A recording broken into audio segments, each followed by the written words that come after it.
Dahil linggo ngayon, mga paps, alam nyo na, unahin muna natin ang bisita sa simbahan. Hindi pwedeng puro lakwat sa at lamon lang. Kailangan din magpasalamat sa lahat ng biyaya, lakas at panahong ibinibigay sa atin. May pa-heart-heart pa tayo dyan habang taimtim na nagdarasal. Pero aminin, habang nagdadasal may isa ring umaawit, ang sikmura.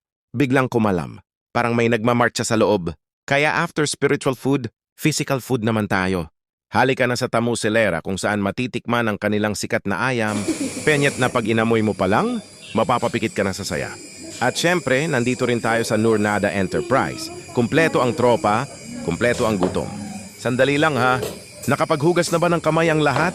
Bawal ang mamayana. Alam nyo na may CCTV ang konsensya. At heto na, simulan na nating itagay ang Coke Zero. Yung tunog pa lang ng pagbukas, psst, parang blessing din.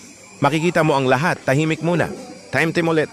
Pero this time, nagdadasal na paparating na ang grasya. Kasi goreng, ayam penyet overload.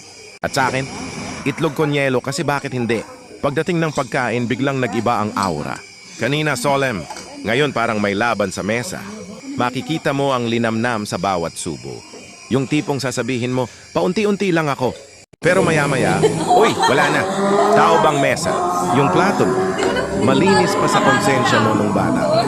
At syempre may natirang soft drinks. Akin na yan. Uwi ko yan, sayang eh. Patitirang kanin, walang iwanan. Practical tayo mga paps. Busog? Oo. Satisfied? Sobra. Diet? Bukas na ulit. Pagkatapos nyo sinilip naman namin ang mga food trucks sa paligid, astig, makukulay, maingay, parang nasa perya ka lang. May ilaw, may amoy ng ihaw. May mga mukhang nagdidesisyon kung magda-diet pa ba o susuko na. Kaya mga mukbangers diyan, pili na kayo ng target sa susunod. Basta tandaan, unahin ang dasal. Sunod ang dasal ulit, tapos lamon responsibly. Sa susunod ulit mga paps.